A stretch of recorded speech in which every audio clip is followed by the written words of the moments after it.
नमस्कार, जय जोहार, जय छत्तीसगढ़। आप सभी का स्वागत है अद्वैत एजुकेशन में। आज मैं और खिलेश सर यहाँ पर आए हैं आप सभी के लिए। आप सभी ने देखा कि कल रात जो है एडीआई का रिज़ल्ट आया और उस रिज़ल्ट में जो मुझे एक चीज़ बच्चों के पॉइंट ऑफ व्यू से जो लगा मुझे ऐसा कि आप सभी के समक्ष ये बात लेकर आनी चाहिए, वो यह था कि लिस्ट उन्होंने दे तो दिया है लेकिन यह नहीं बताया कि कट ऑफ जो है वो कितना होगा। तो सर मैं ये जानना चाहूँगा कि आयोग ने यह जो आंसर तो नहीं दिया है, ना ही ये कट ऑफ दिया है, सीधा सीधा उन्होंने जो लिस्ट जारी किया है, तो ये किस हद तक सही है और अगर ऐसा नहीं करना था तो क्या इसके कुछ और तरीके हो सकते थे? आप इस पर थोड़ा सा प्रकाश डालिएगा। सबसे पहले तो अद्वैत एजुकेशन के परिवार में आप सभी का स्वागत है और सबसे पहले तो जितने भी लोगों का लिस्ट में नाम है उसको पहले बधाई देते हैं और आप लोग अच्छे तरीके से इंटरव्यू की तैयारी कीजिए और जो भी गाइडेंस है आपको अद्वैत एजुकेशन ज़रूर प्रोवाइड कराएगा। सर रही बात आपका जो प्रश्न था, तो मेरे को ऐसा लगता है कि सर अभी पीएससी और व्यापम जो पारदर्शिता से काम करने का जो विचार कर रही है और दिख भी रहा है कि वो इसको इम्प्लीमेंट कर रहे हैं, तो पारदर्शिता तो पारदर्शिता की अलग अलग श्रेणी हो सकती है। तो मुझे एक लग रहा है, एक है आउटसाइडर श्रेणी। आउटसाइड में हमने देखा अभी बहुत सारे न्यूज चैनल में भी देखा कि टाइम पे दरवाजे बंद हो गए, ठीक है। अब बच्चों को भी ध्यान रखना चाहिए कि प्रॉपर नोटिफिकेशन पढ़ के जाना चाहिए कि बेल्ट नहीं वियर करना है, टोपी नहीं पहनना है, फुल स्लीव शर्ट्स नहीं पहनने, आपको डार्क वाला नहीं पहनना है। ऐसे बहुत सारे मतलब ये कि मिला जुला था कि कहीं पे व्यवस्था अच्छी थी, कहीं पे कुछ शिकायतें आई हैं, लेकिन ज्यादातर चीजें ठीक ठाक थी। आपको जो मतलब यही बता रहे, वॉच का भी आया कि वॉच बाहर रखवा दिए बट वहाँ के वॉल पे वॉच नहीं था, ये भी समस्या आई क्योंकि कई लोग मैथ्स को बचा के रखते हैं। बट अल्टीमेट मैं ये बताना चाह रहा हूँ कि पारदर्शिता का एक पार्ट तो ये था कि भाई बाहर में हम लोग स्ट्रिक रखेंगे, टाइम से बंद होगा, चेक भी ज़्यादा अच्छे तरीके से करेंगे। बट सर पारदर्शिता ये भी तो एक था ना कि उसमें कटअप अपन जारी करेंगे, क्योंकि अभी तक जो पीएससी एग्जाम ले रहे हैं है ना पिछले 2-3 वही मैं पूछना चाह रहा था कि शायद हमने ऐसा देखा भी है कि ये आयोग ही लेता है सीजीपीएससी, और जब कुछ पेपर लिए हैं, आप बताएंगे थोड़ा सा उस पर विस्तार से कि जब पहले पेपर हुए थे तो क्या जैसे 2 या 3 चरण वाले पेपर होते हैं, ऑब्वियसली ये भी इसके बाद एक और स्टेज है, तो सर जब पहला चरण हुआ तो ऐसा तो हमने कहीं देखा होगा ना जहां पर कट ऑफ जो है वो क्लियर किए होंगे पहले चरण के एग्जाम के बाद। पहले चरण जैसे ही प्रीलिम्स होता है तो सर कट ऑफ उसमें बताया जाता है कि यूआर से इतने से मिनिमम यूआर का इतना गया हुआ, मैक्सिमम इतना गया है। जैसे इससे पहले जब पीएससी लिया था तो 136 सबको पता था कि भाई 136 पेपर इजी आया था, फिर 111 गया लास्ट टाइम, तो वो प्रॉपर बताया गया था यूआर उस पे। वो तो छोड़ो सर, फिर एसटी, एससी, फीमेल, अलग सब कैटेगरीज मतलब वर्टिकल और हॉरिजॉन्टल सारा चीज तो सब बताया गया था। तो ये बहुत अच्छा लग रहा था क्योंकि सर एक क्या कमी रह गई है या क्या हुआ है, आदमी को कम से विचार विमर्श रहता है कि मैं कितने नंबर से चूका था। अब यहाँ पे क्या होता है सर कि थोड़ा सा पता नहीं चल पाता है कि लास्ट कटअप कितना गया, ठीक है। तो मुझे ऐसा लग रहा है कि पारदर्शिता का ये भी एक हिस्सा होना चाहिए। और बहुत सारे देखो, हम तो अपनी बात नहीं करते, हमेशा स्टूडेंट की फेवर पे ही बात करते हैं और स्टूडेंट के क्वारीज रहते हैं उस पर डिस्कशन करते हैं। तो बहुत सारे बच्चे का मैसेज है सर कटअप कितना गया होगा।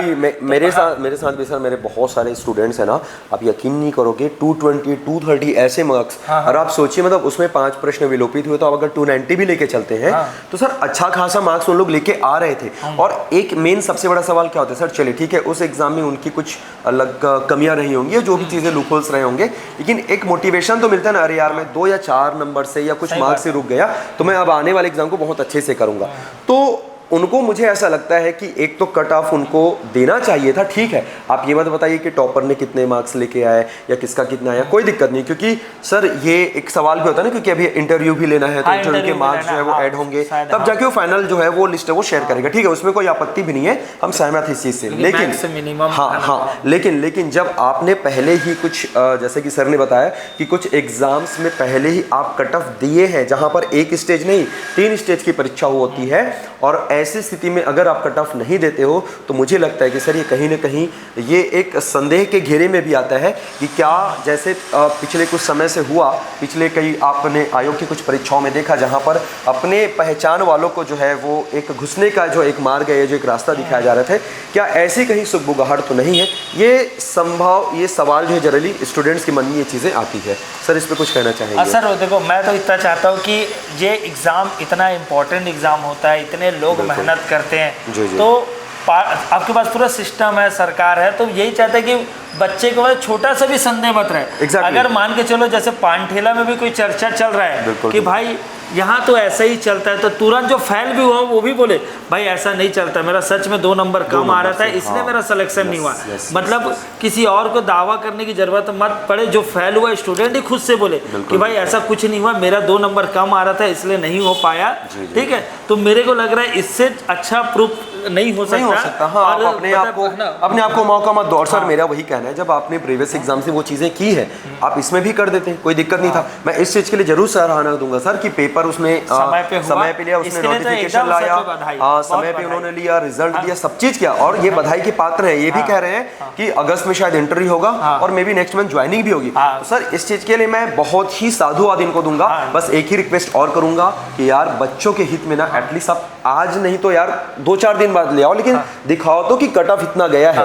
क्योंकि सर वो अगर वो फाइनल एग्जाम के बाद डालेंगे तो कहीं ना कहीं वो थोड़ा सा देर हो चुका होता है। कहते हैं ना कि लोहा जब गर्म तब आप हथौड़ा मारो, तो एटलीस्ट वो चीज़ें होनी चाहिए। और हम उम्मीद करेंगे कि अगर इसमें आपने नहीं दिया, आगामी परीक्षाओं में, आगामी एग्जाम में ये चीज़ें हमको देखने को मिलेंगी। सही बात है सर। सबसे पहले वही बताया कि सच में क्योंकि प्रयोगशाला जो अभी एग्जाम हो रहा है 3 तारीख, वो कब फॉर्म भराया गया, तो उसका डबल फॉर्म भरने के लिए मतलब सेंटर चेंज करने के लिए फिर से मतलब क्या होता है सर, आपको तुरंत सेंटर दिया जाता है। मतलब इतना ज्यादा गैप था कि उनको लगा कि भाई क्या मालूम आदमी फॉर्म भरा होगा बिलासपुर से, अभी रह रहा होगा रायपुर में, तो इनको मौका दिया जाए सेंटर चेंज कर ले। तो इसको फिर से मतलब रजिस्ट्रेशन तो नहीं कराया गया, लेकिन फिर से सेंटर चॉइस को मौका दिया गया। मतलब समझ रहे कि ये कितना दिन हो गया था। तो इसके लिए सच में बधाई के पात्र हैं कि बहुत जल्दी ज्वाइनिंग हो रहा है, इंटरव्यू भी हो रहा है, ज्वाइनिंग भी मुझे लग रहा है फटाफट हो जाएगा। लेकिन बस थोड़ा सा जैसे सर ने जो पॉइंट उठाया, और हमारा कोई पॉइंट नहीं है, बच्चों का पॉइंट है। बच्चे ने बहुत से मैसेज सर, मतलब आप यकीन नहीं करोगे, रात में रिजल्ट आया और आधी रात तक बच्चों के मैसेजेस, सुबह मैं देख रहा हूँ इतने सारे मैसेजेस आ रहे हैं। सही बात है। मैं बोला यार ये तो सही है कि इस मुद्दे को जरूर उठाना चाहिए। आपकी क्या राय है, आपको क्या लगता है, आप कमेंट जरूर करिएगा। और ऐसे ही कुछ और इंटरेस्टिंग टॉपिक होंगे या कुछ ऐसी चीजें होंगी, उस पर आप बिल्कुल आप पिन कर दीजिए, आप कमेंट कर दीजिए, उस पर हम वीडियो लेकर आएंगे। सर बस छोटा सा रिक्वेस्ट और है कि इसको शेयर कीजिए, शेयर कीजिए कि हो सकता है कोई जिम्मेदार व्यक्ति हो, ठीक है, वहां तक ये वीडियो पहुंच जाए, है ना। तो आपकी बात वहां तक पहुंचा, शायद आप किसी माध्यम से उनके तक नहीं पहुंचा पा रहे, हमारे माध्यम से पहुंचा। अल्टीमेट स्टूडेंट का भला होना चाहिए, हमारा जो फोकस रहता है भाई, हमारी सरकार स्टूडेंट की ही सरकार है, सिंपल। तो हम ये चाहते हैं कि वहां तक ये मैसेज पहुंच जाए। तो भाई कुछ नहीं करना है, फटाफट शेयर कर देना है, अपने व्हाट्सएप स्टेटस पे लगा देना है, जिस भी स्टूडेंट के ग्रुप में जुड़े हो वहाँ भी आपको फटाफट शेयर कर देना है। तो मिलते हैं ऐसी नेक्स्ट किसी बहुत ही महत्वपूर्ण विषय पर चर्चा करते हुए। जब तक आप सभी अपना और अपनों का खूब ख्याल रखिए। जय हिंद, जय भारत, जय छत्तीसगढ़।